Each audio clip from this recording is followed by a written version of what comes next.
Mari kita fokuskan hati dan pikiran kita untuk merenungkan, memikirkan, membayangkan apa yang terjadi atau apa yang dialami oleh mereka semua. Mari kita tinggalkan sejenak untuk berbincang-bincang di majelis yang mulia ini, majelis Abi Abdillah, demi penghormatan kita dan pengagungan kita kepada Abi Abdillah Al-Husain alaihi salatu wassalam. Majelis yang mulia ini majelis yang dihadiri oleh arwah para maksumin Rasulullah, Sayyidah Fatimah Zahra, Al-Imam Ali bin Abi Thalib, dan seluruh imam Ahlul Bait, khususnya Al-Imam Al-Hujjah Al-Mahdi Ajjalallahu Farajahu Syarif, sebagai sahibul musibah, sebagai orang yang menanggung musibah yang menimpa kakek beliau Al-Imam Husain alaihissalam.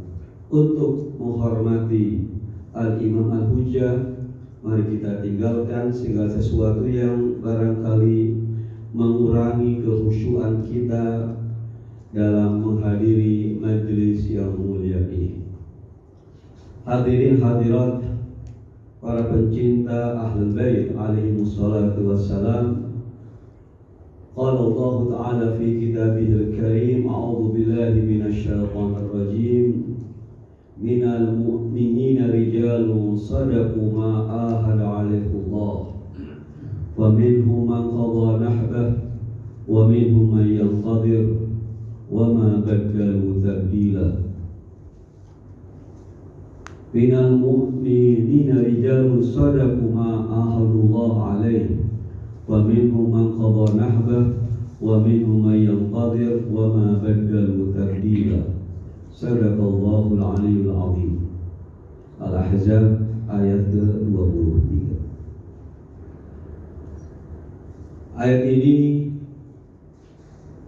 makna atau terjemahan dari ayat ini adalah sebagian dari kaum mukminin terdapat rijalun, orang-orang. Kata rijal di sini tidak menunjukkan jenis kelamin manusia. Kata rojul ketika disandingkan dengan kata mar'ah maka bermakna laki-laki. Tetapi ketika kata ini tidak disandingkan dengan kata imro'ah atau an-nisa, maka maknanya adalah orang-orang yang tangguh. Rojul adalah orang yang tangguh, baik laki-laki maupun perempuan. Minal mu'minina rijalun, dari kalangan kaum mukminin. Jika kata mukminin ketika tidak ada kata mukminat, maka mukminin juga meliputi kaum wanita. Dari kalangan kaum mukmin terdapat orang-orang yang tangguh, orang-orang yang benar-benar rojul, benar-benar manusia yang sejati. Sadaqu ma ahadullah alaihi, mereka menepati apa yang mereka janjikan di hadapan Allah. Orang-orang yang menepati janjinya di hadapan Allah Subhanahu wa ta'ala. Di antara mereka ada yang menyelesaikan tugasnya dengan kesyahidan, dan di antara mereka ada yang sedang menanti wa ma baddalu tabdila, dan mereka tidak merubah-rubah sedikit pun apa yang mereka ikrarkan, apa yang mereka janjikan di hadapan Allah Subhanahu wa ta'ala. Ayat ini perlu kita renungkan dan kita hayat sekaitan dengan komitmen kita sumpah kita, janji kita kepada Allah Subhanahu wa ta'ala. Kita sebagai manusia yang diberi oleh Allah Subhanahu wa ta'ala akal, yang dengannya manusia bisa berpikir, merencanakan, dan menilai mana yang baik dan mana yang buruk, mana yang benar, mana yang salah. Karena Allah Ta'ala memberi kita akal, maka manusia mempunyai ikhtiar atau pilihan. Jika secara wisdom, secara realita dan kita rasakan, kita bisa memilih perbuatan-perbuatan. Saya sekarang ini bisa mengangkat tangan dan bisa menurunkan, punya pilihan. Saya bisa setelah acara ini pulang ke rumah langsung atau mau duduk. Ini kita rasakan karena kita punya pilihan, punya opsi. Tidak ada yang mengekang kita. Mesti pulang, tidak bisa, tidak mesti pulang, tidak punya pilihan. Kita rasakan secara wisdom, kita rasakan langsung bahwa kita punya pilihan. Bisa berbicara A dan bisa berbicara B. Ini contoh bahwa manusia adalah makhluk yang muhtar, makhluk yang bisa memilih. Kemampuan memilih ini dikarenakan manusia punya akal. Jadi salah satu buah daripada akal adalah manusia bertindak dengan pilihannya. Tidak usah kita berdebat secara jelimet, secara filsafat, secara teologis. Aku bicara apakah Jabariyah, determinisme, atau fatalisme, atau antara keduanya. Itu perdebatan yang sangat rigid, rumit, dan berat. Tidak semua orang bisa memahaminya. Tapi secara wisdom nyata sekarang ini, setiap kita punya pilihan untuk apapun. Setiap kita ini sekarang, dari antum semuanya sekarang ini bisa untuk berdiri, bisa untuk duduk. Yang pilihan kan, tidak ada yang mengekang. Nah, ini bukti nyata atau bil wisdom dalam istilahnya, adalah manusia makhluk muhtar, makhluk atau ciptaan Allah yang memiliki kemampuan. Ini adalah sebuah fakta yang tidak bisa kita ingkari.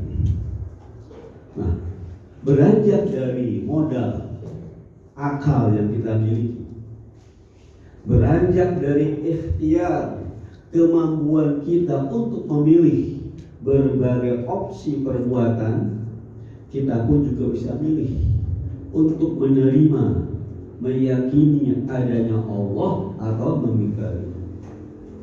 Dan sekarang terbukti manusia ada yang mengimani adanya Allah Tuhan, ada yang mengingkari. Ini fakta. Tidak ada paksaan, tidak ada determinisme, tidak ada yang membelenggu kita. Kita bisa memilih, bisa meyakini adanya Tuhan, beriman kepadanya, atau mengingkari.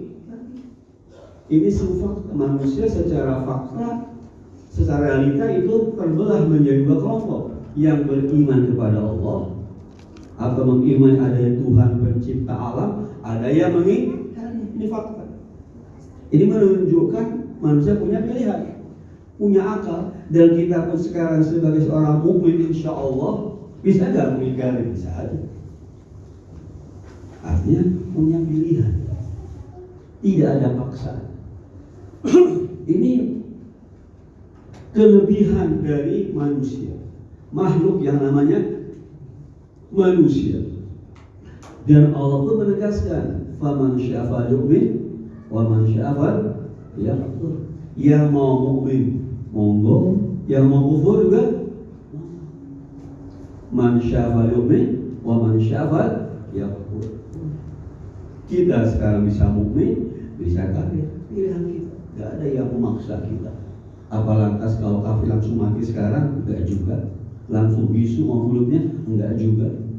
Yang kafir hidup bahagia di dunia, yang mukmin juga dengan kehidupan masing-masing.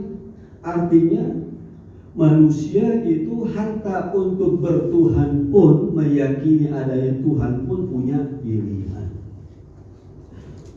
Dan Allah pun menyatakan seperti itu.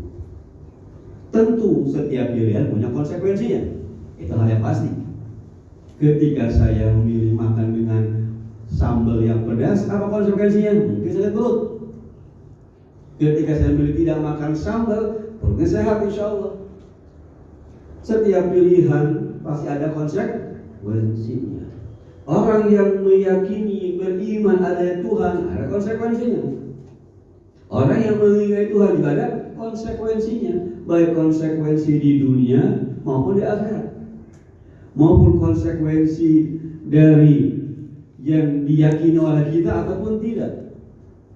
Sebagai sebuah analogi saja, ketika seseorang misalnya lulus dari sekolah SMA, lulus, dia punya pilihan, mau ke pesantren silahkan, mau kuliah di sekolah umum silahkan, mau di pendidikan ABRI atau kepolisian juga silahkan. Ketika seorang misalnya memilih di ABRI dan ada persyaratan harus dicepat rambutnya, bangun subuh, sarapan lalu olahraga yang cukup berat, itu konsekuensinya. Diasramakan, oh saya pilih sekolah di ABRI, maka harus apa? Konsekuen dengan aturan yang berlaku. Oh saya nggak mau, saya mau ABRI tapi tidak mau apa? Dicepat, ya jangan ke ABRI, sekolah di sekolah umum, sekolah tinggi. Jadi ketika memilih satu pilihan, maka harus konsekuen dengan turunan dari apa yang kita pilih. Termasuk kita memilih, kita beragama, bertuhan, sebuah pilihan. Tentu pilihan itu berlaku bagi orang yang sudah punya akal yang sempurna. Untuk anak kecil yang belum akil balik, maka tidak punya pilihan, karena tidak bisa punya opsi-opsi. Tapi orang yang sudah berakal, maka di dalam Islam itu mukallaf adalah seorang yang akil balik. Menjadi mukallaf,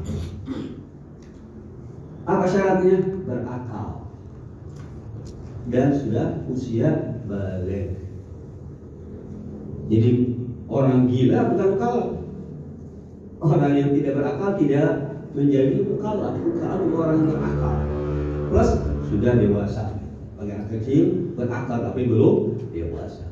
Jadi akal itu adalah sebuah pemberian dari Allah Ta'ala yang dengannya manusia bisa memilih. Inilah kelebihan manusia. Ketika seorang manusia memilih iman kepada Allah Subhanahu wa Ta'ala dan melakukan segala konsekuensinya dengan baik, maka dia bisa lebih mulia dari malaikat.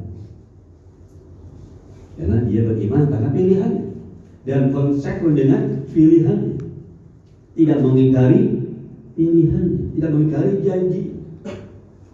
Dari malaikat beriman kepada Allah bukan karena pilihan. La ya'sunallaha ma amarahum wa yaf'aluna ma yu'marun. Malaikat sebagai makhluk yang mulia, makhluk yang suci, dia beriman, beramal soleh, beribadah kepadanya, tidak pernah melanggar sedikit pun. Itu bukan karena pilihan, karena diciptakan untuk itu. Tapi kalau manusia, dia beriman kepada Allah Subhanahu wa Ta'ala, melakukan amal soleh, beribadah kepada Allah Ta'ala karena pilihannya, maka manusia bisa lebih mulia dari malaikat. Jadi kita manusia punya modal yang namanya akal. Dengan akal kita bisa memilih apa yang kita inginkan, apa yang menurut kita itu benar atau baik. Ketika milih sesuatu maka ada konsekuensinya. Nah, beragama adalah sebuah pilihan. Ketika kita memilih iman kepada Allah Subhanahu wa Ta'ala, bahwa ada Tuhan, tentu kita punya alasan mengapa kita meyakini adanya Tuhan yang menciptakan alam semesta. Ya mungkin kebanyakan kaum muslimin boleh jadi karena apa? Ikut-ikutan. Tetapi yang sebaiknya ketika meyakini adanya Tuhan sang pencipta alam semesta itu harus dengan dalil, harus dengan bukti, dan pembuktian adanya Allah Subhanahu wa Ta'ala itu sesungguhnya mudah sekali, tidak sulit. Para ulama, para ahli kalam, teolog, para filsuf muslim sudah menyusun beberapa argumentasi dalil tentang adanya Tuhan. Karena adanya Tuhan adalah sesuatu yang bersifat badihi atau aksioma, mudah sekali kalau mau berpikir. Bukankah Allah Ta'ala dalam beberapa ayatnya kita diperintahkan merenungkan alam semesta dan diakhiri wa fi dzalika ayatul lil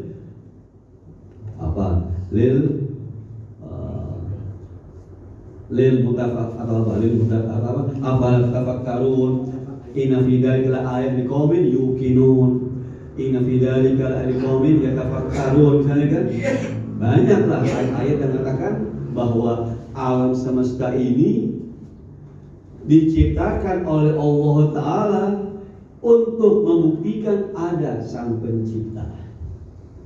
Tidak mungkin alam yang tidak ada tiba-tiba ada, pasti ada yang diciptakannya. Artinya para ulama kita kaum muslimin semua tanpa ada bedanya, para filsuf muslim, para mutakallim muslim sudah menyusun beberapa dalil yang kokoh dan kuat bahwa Tuhan itu pasti ada.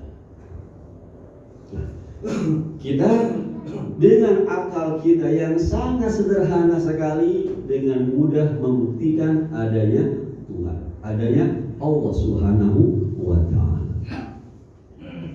Nah, setelah kita meyakini adanya Tuhan, tentu ini pembahasan panjang lebar dalam kajian akidah yang tidak mungkin saya sampaikan di sini, perlu waktu yang panjang. Tapi secara ringkas bahwa kita kaum mukminin, kita kaum muslimin adalah orang-orang yang beriman kepada Allah Subhanahu wa Ta'ala. Maka apa konsekuensinya? Kita beriman pula pada utusan-utusan Allah Subhanahu wa Ta'ala. Allah Subhanahu wa Ta'ala sebagai pencipta alam semesta yang maha sempurna, maka agar manusia sampai kepada Allah Subhanahu wa Ta'ala, maka Allah mengutus para nabi. Maka kita beriman adanya para nabi. Nah, ketika kita beriman kepada Allah Subhanahu wa Ta'ala, beriman kepada para nabi, kepada Nabi kita Muhammad sallallahu alaihi wasallam, maka setelah kita beriman kepada Allah, kepada Rasul, maka ada konsekuensinya. Aturan-aturan Allah, aturan yang dibawa oleh Nabi kita Muhammad sallallahu alaihi wasallam. Oh, saya mau muslim tapi tidak mau ikut Rasulullah, ya tidak bisa begitu. Oh, saya muslim, percaya pada Allah tapi tidak mau sholat, ya tidak begitu. Konsekuen. Tidak bisa dipisahkan. Cukup beriman pada Allah tapi tidak mau mengikuti aturannya, berarti tidak konsekuensi. Kalau Anda percaya kepada Allah Ta'ala, kalau kita beriman kepada Rasulullah, maka mengikuti apa? ajaran yang dibawa oleh Rasulullah Shallallahu Alaihi Wasallam. Jika kita mengucapkan asyhadu an la ilaha illallah wa asyhadu anna Muhammadar Rasulullah, aku bersaksi. Ini sebuah kontrak, sebuah ikrar, sebuah pengakuan bahwa tidak ada Tuhan kecuali Allah. Ini ikrar, sebuah pernyataan, atau mungkin dalam kata yang lebih tegas, sebuah baiat, bersumpah bahwa tidak ada Tuhan kecuali Allah. Tidak ada zat yang patut disembah kecuali Allah. Ini adalah bentuk ikrar kita. Kita ikrar adanya Allah ya tentu dengan pertimbangan akal. Saya katakan dalilnya itu bahasan sudah dari awal. Dan wa asyhadu anna Muhammadar Rasulullah, aku bersaksi, aku berikrar, aku bersumpah bahwa Muhammad adalah utusan Allah. Ini adalah ikrar kita, sumpah kita, janji kita kepada Allah Subhanahu wa Ta'ala. Karena itu, kalau kita sudah beriman adanya Allah Subhanahu wa Ta'ala, beriman bahwa Muhammad adalah utusannya, maka kita wajib melaksanakan semua perintah-perintahnya, meninggalkan semua larangan-larangan. Ini konsekuensi. Rijalun shadaqu ma ahadullah alaihi. Orang-orang yang tangguh, yang menepati apa yang mereka janjikan. Kalau kita mengucapkan dua kalimat syahadat, maka kita berjanji tidak akan menyembah kecuali kepada Allah. Iyyaka na'budu wa iyyaka nasta'in. Wujud ikrar dalam salat, kita berikrar berjanji, Allah, hanya padamu lah kami menyembah, hanya padamu lah kami minta ber. Ini satu pernyataan, sebuah ikrar, pengakuan. Jadi kita berjanji kepada Allah Subhanahu wa Ta'ala.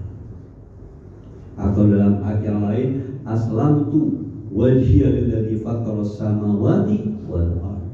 Aku menyerahkan, aku berpasrah diri lilladzi, untuk yang menciptakan langit dan bumi, yaitu Allah Subhanahu wa Ta'ala.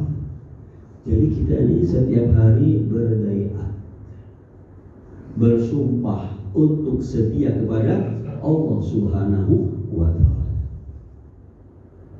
Apapun latar belakang kita mengapa beriman, apakah faktor turunan, ya, karena kita lahir dari keluarga muslim, maka atau karena kita dengan kesadaran,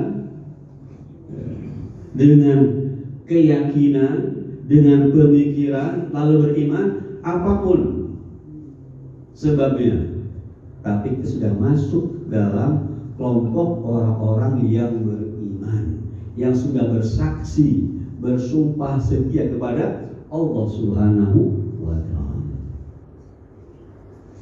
Nah, ketika kita sudah bersumpah mengucapkan syahadatain, maka ada konsekuensi. Ada konsekuensi. Kita harus berkomitmen dengan apa yang kita sumpahkan, kita ungkapkan kesetiaan kita kepada Allah Subhanahu wa Ta'ala. Ini sudah bukan ranah akal lagi, ranah kepatuhan. Ya harus patuh, konsekuen. Kalau tidak, kita harus konsekuen. Berarti kita melanggar janji kita. Orang yang melanggar janji, orang yang berkhianat. Maka mundur ke belakang dulu. Kita ini benar-benar meyakini Allah Subhanahu wa Ta'ala. Benar-benar kita sudah sumpah setia kepada Allah. Kalau sudah mengatakan asyhadu an la ilaha illallah, maka konsekuen, harus patuh. Kalau enggak, kita berarti kelompok yang mengingkari janji di hadapan Allah Subhanahu wa Ta'ala. harus setia terhadap apa yang kita ikrarkan, setia terhadap janji kita, yufuna bil ahdi, menepati janji, wala yanquduna mitsaq, dan tidak membatalkan atau melanggar perjanjian. Bukankah tanda orang mukmin idza hadatsa shadaq wa idza wa'ada wafa wa idza tumina awfa. Orang munafik sebaliknya, idza hadatsa kadzib wa idza wa'ada akhlaf wa idza tumina khana. Ini awal. Orang mukmin jika berbicara jujur, tidak bohong. Ketika berjanji maka menepati. Ketika diamanati tidak berkhianat. Kita janji kepada Allah Subhanahu wa taala, aslamtu wajhiya lilladzi fatara as-samawati wal ardh. Kita ucapkan iyyaka na'budu wa iyyaka nasta'in. Kita ucapkan asyhadu an la ilaha illallah wa asyhadu anna Muhammadar Rasulullah. Jadi setia kepada Allah Subhanahu wa taala. Setia kepada Rasulullah sallallahu alaihi wa asyhadu anna Muhammadar Rasulullah. Harus patuh kepada Nabi, harus sami'na wa ata'na kepada Rasulullah. Karena turunan dari iman kepada Allah Subhanahu wa taala. Maka ketika Nabi memerintahkan, maka wajib diikuti. Ketika beliau melarang, maka wajib ditinggalkan. Wa ma atakumur rasulu fakhudhuhu wa ma nahakum fantahu. Apa yang dibawakan oleh Nabi kepada kalian, khudhu, ambillah, laksanakan. Wa ma nahakum, dan apa yang beliau cegah dari kalian, fantahu, tinggalkan atau lepaskan. Kita beriman kepada Rasulullah dengan mengucapkan asyhadu anna Muhammad Rasulullah. Ada konsep kita patuh kepada Rasulullah, setia kepada beliau, tidak meninggalkan perintah-perintahnya, tidak melakukan apa yang beliau larang. Ini adalah janji kita kepada Allah, janji kita kepada Rasulullah. Untuk kita sebagai pengikut Ahlul Bait, kita pun juga berjanji berwilayah kepada Ahlul Bait alaihi wassalatu wassalam. Ini adalah satu paket, Allah, Rasul, dan Ahlul Bait. Dan Allah katakan dalam surah An-Nisa, ya ayyuhalladzina amanu atiullaha wa atiur rasul wa ulil amri minkum. 3 unsur. Allah, taati Allah, taatilah Rasul, dan ulil amri. 3 rangkaian. Innama waliyukumullah wa rasuluhu walladzina amanu alladzina yuqimunas salata wa yu'tunaz zakata wa hum raki'un. Apa seterusnya? Wa may yatawallallaha wa rasulahu walladzina amanu ulaika hizbullah ala inna hizballah humul ghalibun. Barang siapa berwilayah, bertawalli kepada Allah, Rasul, dan orang-orang yang beriman, mereka lah sebagai hizbullah, kelompok Allah, atau mungkin secara partai Allah, bukan partai politik tapi ya, misalnya paham, partai Allah. Ala inna hizballahumul ghalibun. Ketahuilah bahwa kelompok atau partai Allah atau golongan Allah adalah mereka lah yang ghalibun, yang pasti. Untuk kita sebagai orang Syiah ada 3 sumpah setia: Allah, Rasul, dan Ahlul Bait. Tentu kita punya beberapa dalil mengapa harus sumpah setia kepada Rasul. Saya kira kesamaan dengan kaum muslim yang lain, tidak ada bedanya. Untuk Ahlul Bait kita juga punya alasan yang saya sampaikan di sini, mungkin panjang pembahasannya. Alhamdulillah kita bersumpah setia kepada Allah, Rasul, dan ulil amri. yaitu ahlul bait alaihi wassalatu wassalam. Kalau kita sudah menerima 3 unsur ini, maka kita harus patuh kepadanya. Harus sami'na wa ata'na. Kau usah berpikir lagi mengapa begini, mengapa sholat 5 kali sehari. Bisa percaya kepada Allah Ta'ala. Mengapa maghrib 3 rakaat? Ya jangan tanya. Mengapa harus puasa Ramadan? Jangan tanya. Kita bersumpah. Oh setia. Jangan bertanya mengapa puasa Ramadan. Atau misal kaum mukminat mengapa pakai jilbab? Allah sami'na. Kalau kita sudah mengikrarkan iyyaka na'budu wa iyyaka nasta'in, kita meyakini Allah, Rasul dan Ahlul Bait, maka harus konsekuen dengan pengakuan kita. Harus setia dengan janji kita. Sudah masuk ini, sudah tidak ada alasan mengapa. Kalau sekali untuk memantapkan, ya gak mengapa, apa rahasianya maghrib 3 rakaat? Mungkin bla bla. Mengapa babi haram? Itu bukan alasan. Oh kalau logis terima, kalau logis tidak bisa. Sudah terima. Ada manfaatnya, ada madaratnya, itu bukan urusan. Ini ujian dan ta'abbud. Ujian kita ini beriman kepada Allah harus sami'na wa ata'na. Jangan tanya, la tas'alu an asya'in tubdalakum tasu'um. Orang-orang Yahudi dikecam oleh Allah Ta'ala ketika Allah perintahkan lewat lisan Nabi Musa, potonglah seekor sapi. Mestinya sudah langsung kerjakan. Bertanya sapinya bagaimana, apa warnanya, bawa. Atau mengapa? Ya sudah, karena dia tanya, akhirnya Allah bersulit. Yang panjang ayat dalam Al-Quran, dan mereka wamakadu, mereka nyaris tidak melaksana. Sudah, ketika diperintahkan sami'na wa ata'na. Ruang bertanya tentang mengapa wajib sholat, mengapa babi diharamkan, mengapa judi diharamkan misalnya, mengapa zakat diwajibkan, khumus diwajibkan, haji diwajibkan, terima.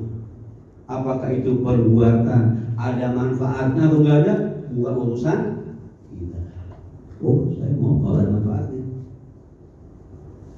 Puasa, oh puasa ada manfaatnya. Jangan harta gak ada manfaatnya. Terima, karena sebagai bentuk apa? Janji. Setia terhadap janji. Gak usah bertanya lagi. Karena sudah masuk dalam perjanjian, kecuali kita mundur, mengingkari. Selesai sudah. Tidak beriman kepada Allah Ta'ala, tidak beriman kepada Rasul, keluar dulu. Sudah masuk sekarang. Tinggal hanya melaksanakan apa yang kita janjikan di hadapan Allah Subhanahu wa Ta'ala. Ini janji kita kepada Allah, kepada Rasul, kepada a'imah yang bersifat vertikal ke langit. Ini satu kesatuan yang tidak bisa dipisahkan. Allah, Rasul, Allah, Rasulul amri. Walikumullahu wa rasuluhu waladina amanu. Ini 3 rangkai yang tidak bisa dipisahkan. Inilah hadis Nabi yang populer. Ad-dinu nasihah. Qulna liman ya Rasulullah? Lillahi wa li rasulihi wa li a'immatil muslimina wa ammatihim. Agama adalah apa? Nasihat. Apa yang di sini? Bukan nasihat, bukan. Tapi apa? Ketulusan, kepatuhan. Nah, istilahnya taubatan nasuha. Taubat yang apa? Yang tulus, yang sungguh-sungguh. Nah, ad-dinu nasihah. Agama adalah kepatuhan, ketulusan. Kepada siapa? Lillah. Kepada Allah. Wali rasulihi, dan Rasulnya. Wali a'immatil mu'minin, para pemimpin kaum. Ini pemimpin disandingkan dengan Allah, tidak mungkin pemimpin biasa kan? Tidak mungkin dimaknai sebagai penguasa. Kalau sandingan Allah Ta'ala tinggi banget. Atau waktu wa ati Rasul wa ulil amri. So amri samakan dengan Rasul. Masa presiden sebagai ulil amri? Untuk kita yang dimaksud dengan ulil amri atau a'immatil mukminin adalah jelas ahlul bait, disandingkan dengan Rasulullah. Tidak mungkin presiden disandingkan dengan Rasulullah. Ini perintah bersifat umum mutlak. Taatilah Allah, Rasul dan amri mutlak kapanpun dimanapun. Ini menunjukkan bahwa Rasul dan a'imah adalah pribadi yang masuk, tidak mungkin salah. Kalau presiden sebagai ulil amri ya kacau. Masa Allah turun tangan suruh menaati presiden? Ya kalau masuk, kalau nggak masuk lalu tinggilah. Alhamdulillah. Nah, ini kesetiaan kita atau janji kita kepada Allah, Rasul dan ahli a'immatil mukminin. Berarti apa setianya? Kita mengikuti ajarannya, melaksanakan perintah, meninggalkan segala yang dilarang oleh mereka. Itu rijalun shadaqu ma ahadullah. Nah, juga kita terkadang bikin perjanjian tapi bersifat apa? Horizontal terhadap bersama manusia. Janji. Kita janji kan? Contoh yang real, janji antara suami dan istri. Mitsaqan ghalidha. Ketika kita akan nikah, ijab qabul, kita berjanji setia pada pasangan. Apa kewajiban suami? Apa kewajiban istri? Apa hak suami? Apa hak suami? Istri adalah setia kalau dia menepati janjinya dalam ikatan akan nikah.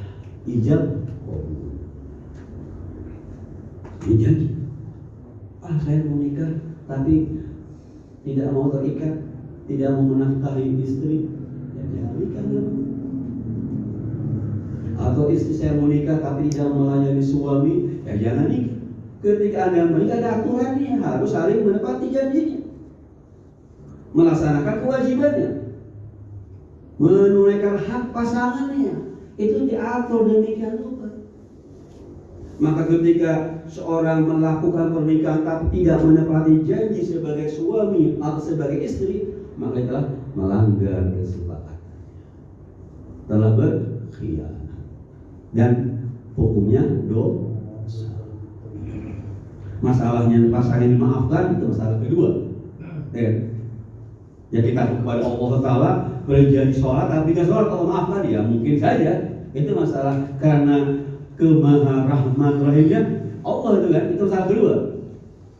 Kita berjanji kepada para imam, kita melanggar nanti imam maafkan, itu masalah kedua. Jangan pada kasus sebagian sahabat Nabi yang tidak mematuhi Nabi, namun maafkan aja, dimaafkan, tidak masalah, itu kebaikan Nabi. Jadi sebagai umat wajib mentaati kan.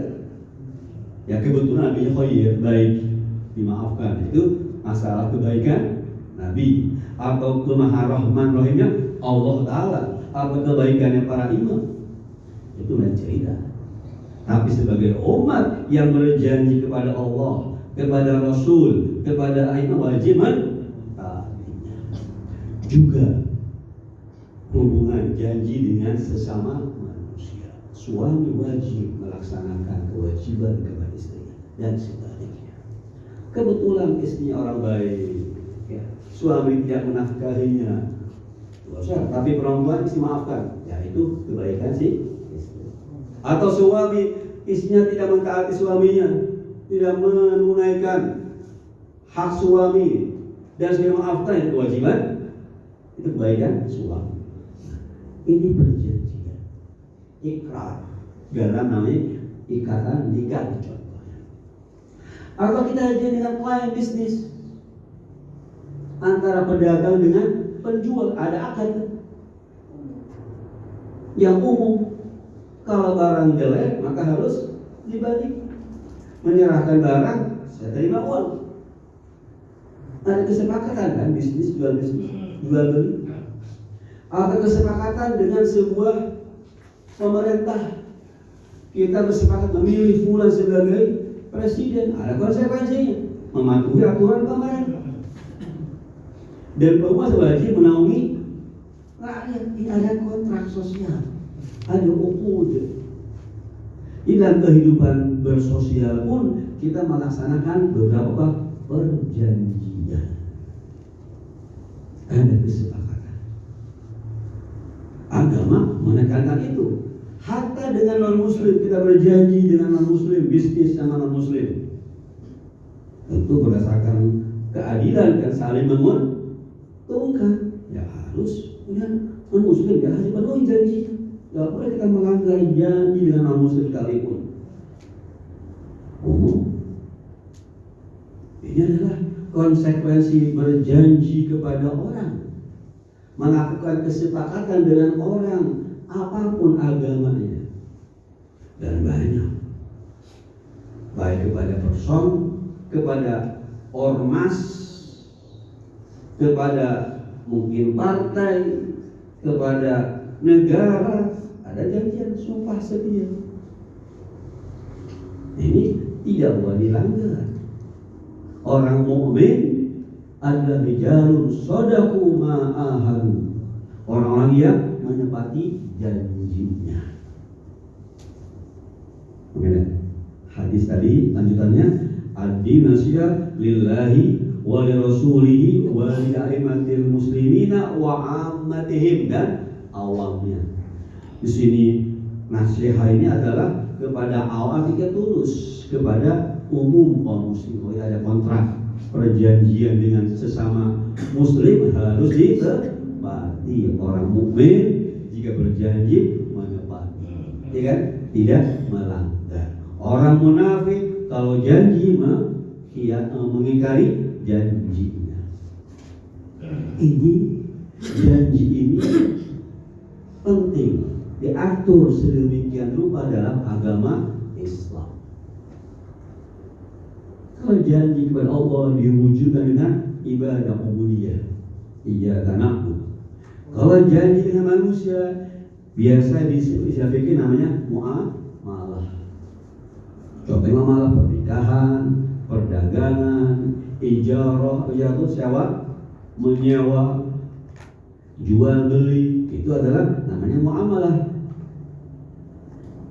Apa namanya? Interpersonal, antara dua orang atau antara dengan kelompok. Ini namanya janji. Orang mukmin, minal mukminina rijal, sebagian orang mukmin rijal, orang-orang yang ahadullah alaih, berjanji kepada Allah dan menepatinya. Jadi kesetiaan itu hal yang sangat penting. Kita dalam beragama tanpa setia hancur agama kita. Kita bermasyarakat, berkeluarga tanpa setia hancur keluarga. Kalau kita berkeluarga tidak setia, hancur ya keluarga. Betul? Hancur perceraian karena setia.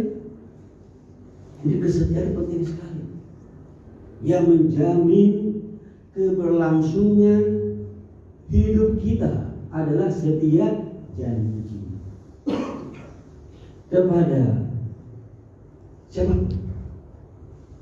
Dalam Islam itu ditekankan sekali wajib menepati janji, karena itu menjamin kehidupan seseorang agar hidupnya adil, makmur, damai, maka harus menepati janji. Tanpa menepati janji, tanpa kesetiaan, hancurlah tatanan sosial, berantakan urusan sosial kita, berantakan urusan keluarga kita kalau tidak kesetiaan. Dan seorang mukmin salah satu sifat orang mukmin al-wafa bil ahdi, menepati janji. Ini tanda orang mukmin yang paling penting. Hadirin hadirat para pencinta Ahlul Bait, berkenaan dengan peristiwa Asyura ini, mengapa Al-Husain alaihissalam mengatakan ma ra'aitu ashaban ke ashab, aku tidak melihat teman-teman, kawan-kawan, para penolong seperti teman-temanku, kawan-kawanku dan para penolong. Karena orang-orang yang bergabung bersama kafilah Al-Husain hingga Karbala adalah manusia aufiyah, manusia yang setia. Ini satu karakter akhlak yang paling menonjol pada ashabul Husain. Mereka bersetia, berjanji tidak akan meninggalkan Al-Husain dengan segala konsekuensinya. Harta nyawa pun diberikan untuk Al-Husain karena sudah masuk dalam kontrak, dalam transaksi, dalam janji.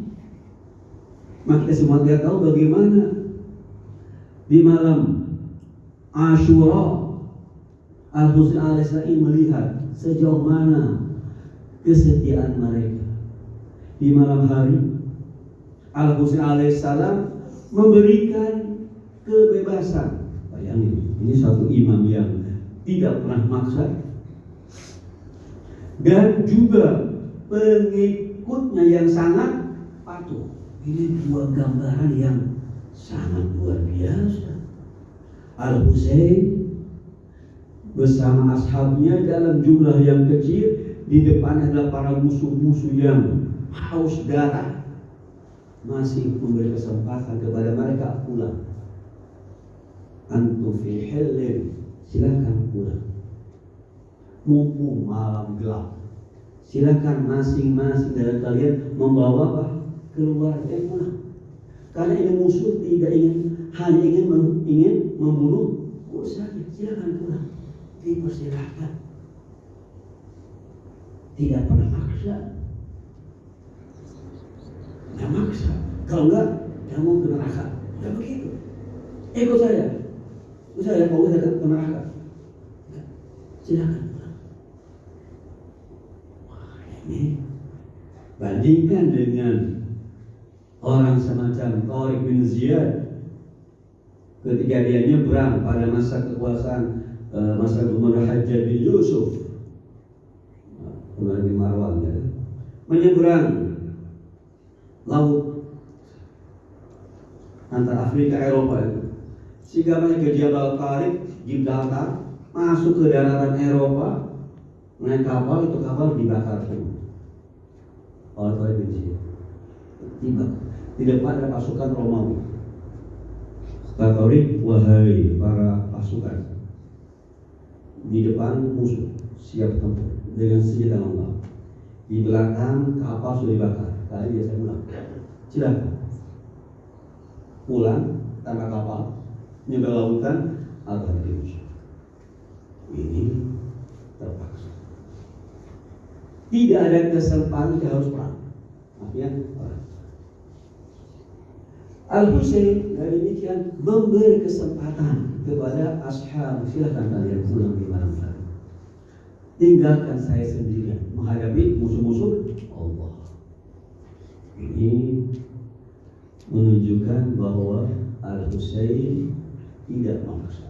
Meskipun mereka ketika berjanji untuk membela, ya ada konsekuensinya, tapi dengan kesadaran, bukan karena tekanan. Ini perbedaan.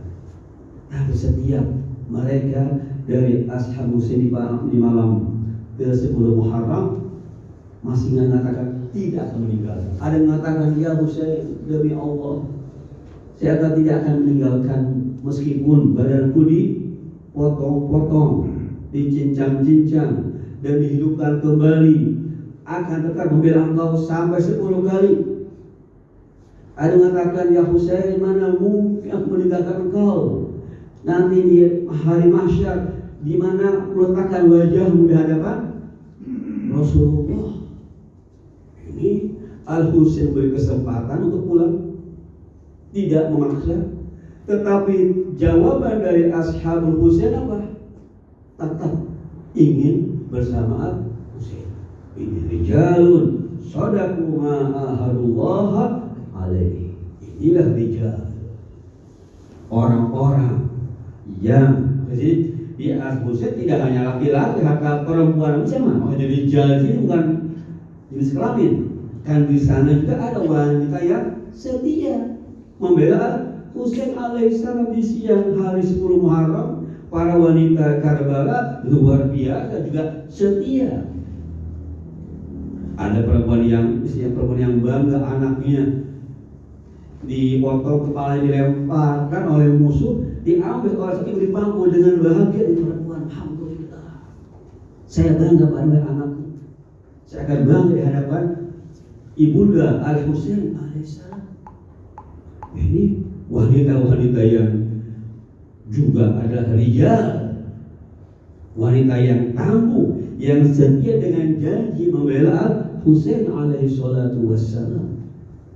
Jadi kesetiaan ini sebuah pelajaran yang sangat berharga dari peristiwa Asyura. Setia kepada Allah, setia kepada Rasulullah, setia kepada para imam, dan setia kepada sesama manusia. Ini tanda orang mukmin yang sejati. Rijalun sadaqu ma ahadullah alaihi faminhum man qada nahbah. Di antara mereka ada yang sudah syahid, dan di antara mereka ada yang menanti. Dan dalam sejarah ada orang-orang yang setia dengan janjinya kepada Allah Ta'ala. Kaum mukminin dari para pencinta Al-Husain pada masa ini menunjukkan kesetiaannya kepada Allah, kesetiaan kepada Rasulullah dengan membela kaum muslimin di mana. Ini sebagai janji.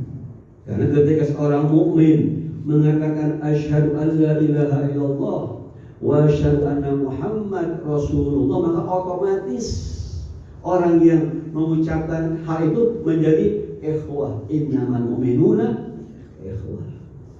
Kaum mukmin ikhwah. Ketika ikhwah maka ada hak dan kewajiban. Karena sebuah hadis bahwa la yu'minu ahadukum hatta yuhibba li nafsihi ma yuhibbu li akhihi. Tidaklah sempurna iman seorang sampai dia mencintai untuk saudaranya seperti untuk dirinya sendiri. Ketika ikhwah, innamal mu'min ikhwah diikat oleh ikatan iman, ikatan syahadatain, maka hak ukhuwah itu sudah mulai muncul, wajib dilakukan. Setia kawan, setia kepada saudara seagama, setia kepada sama kaum mukmin, setia kepada sama kaum muslimin. Ketika saudaranya kelaparan, maka dia membantunya. Ketika saudaranya seiman diganggu, membelanya. Ketika saudaranya bersalah, maka dinasihati. Itu hak ukhuwah, hak persaudaraan yang diikat dengan iman kepada Allah Subhanahu wa ta'ala. Dan pada masa ini Ashabul Husain juga ada sekarang, setia seagama. Siapakah yang terdepan membela Palestina? Adalah Ashabul Husain pada zaman ini. Siapakah yang mengorbankan nyawanya untuk Palestina yang ditindas oleh Israel? Adalah Ashabul Husain sekarang ini. Ashabul Husain adalah orang-orang yang setia, yang sekarang yang setia membela rakyat Palestina yang dizalimi, yang dibunuh, dibantai, dilaparkan, bahkan sebagian wanita yang dilecehkan. Ashabul Husain maju ke depan membela dengan segala kemampuan yang dimilikinya.